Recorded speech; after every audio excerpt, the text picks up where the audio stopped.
This is a Timeless Television presentation.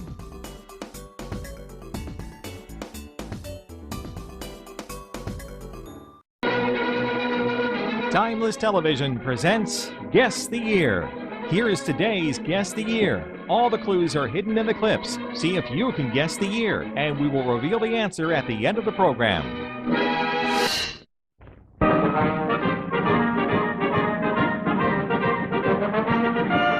Generals Ridgway, Clark, and Van Fleet greet unit commanders on the Korean front as General Ridgway says his farewell and General Clark takes over supreme command of United Nations forces in the Far East. General Clark relieves General Ridgway, who will assume General Eisenhower's post as supreme commander of NATO forces in Europe.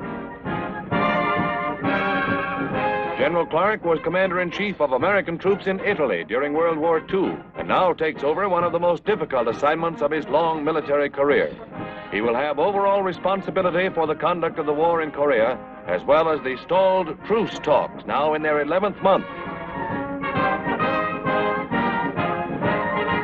In his command is the South Korean force of 250,000 men. He brings to the position 35 years of Army experience and a baptism of fire in 2 wars. He faces a formidable task and a ruthless foe, but he brings American know-how to the job.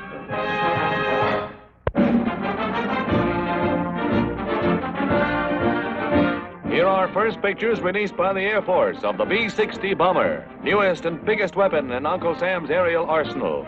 The huge atom-carrying intercontinental dreadnought, successor to the B-36, has powered by 8 jets. Her performance figures are top secret, but her first flight at Fort Worth, Texas, speaks volumes.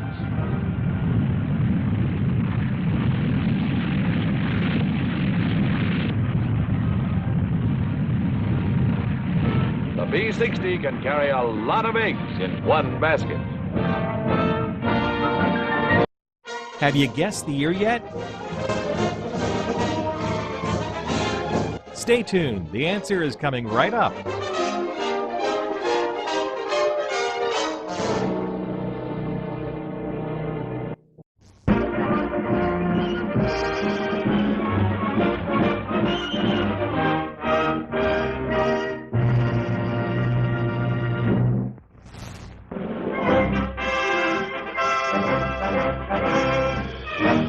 At Groton, Connecticut, the huge submarine base sees a new era launched in underseas craft. A crowd of more than 10,000 is assembled for the keel laying of the first atomic-powered submarine. As the keel plate is lowered, President Truman approaches the huge cradle in which the sub will be assembled. Many of its parts have been under construction for a year. The president inscribes his initials on the plate with chalk, dedicating the Nautilus in one of the revolutionary chapters of the atomic age. The initials are then burned into the hull by one of the shipyard workers. Completion is expected within 1 or 2 years. Estimated speed underwater is 25 knots, with almost unlimited range on a few pounds of uranium, a deadly weapon for war or peace.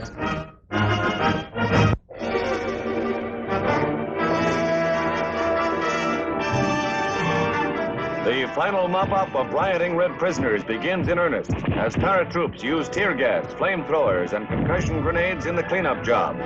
As illegal buildings and tents burn fiercely, they mark the finale of one of the toughest stockades on the island, containing the hardcore of the red rioters. The seasoned troops make short work of the rebels as they move in under the cover of tank guns after being given their orders by General Boatner. The really tough boys are hustled out with their hands up.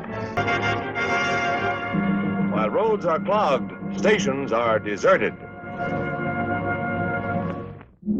It's festival time in Portland, Oregon. The annual Rose Festival, this is number 44 and a real spectacle, reaches its zenith as the grand floral parade unwinds through the city.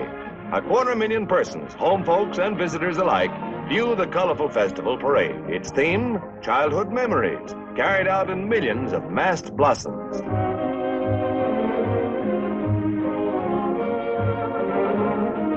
From every vantage point, the onlookers get an eye-filling glimpse of a rose-studded salute to the young in heart. This circus float won the grand sweepstake. Of course, no parade could be complete without pretty gals, and this year's Rose Parade is no exception. Roses are in bloom, and Portland says it with flowers.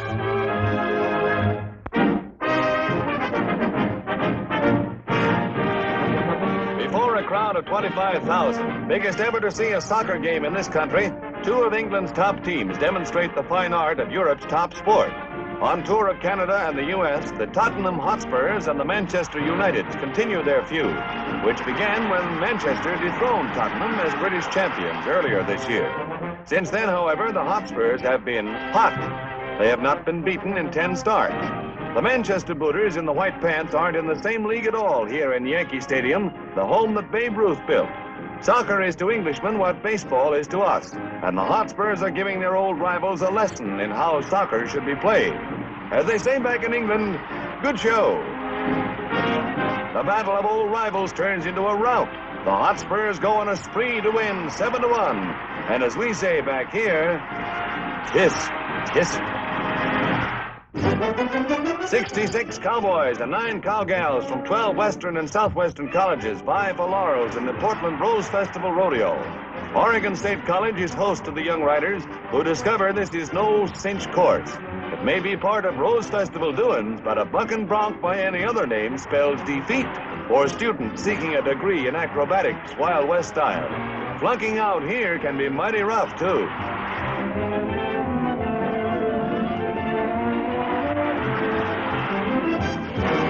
Study comes hard to many an undergrad today. Bulldogging is an extracurricular activity, no routine affair either, even when you take the bull by the horn.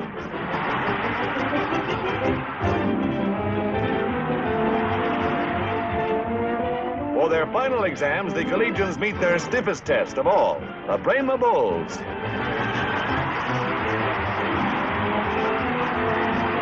If experience is the best teacher, then this little spin should give a college cowboy enough experience to last a lifetime.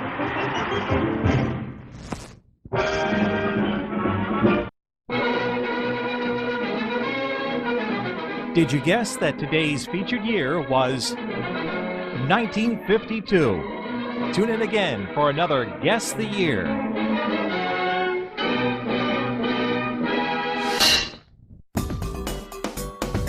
A Timeless Television presentation.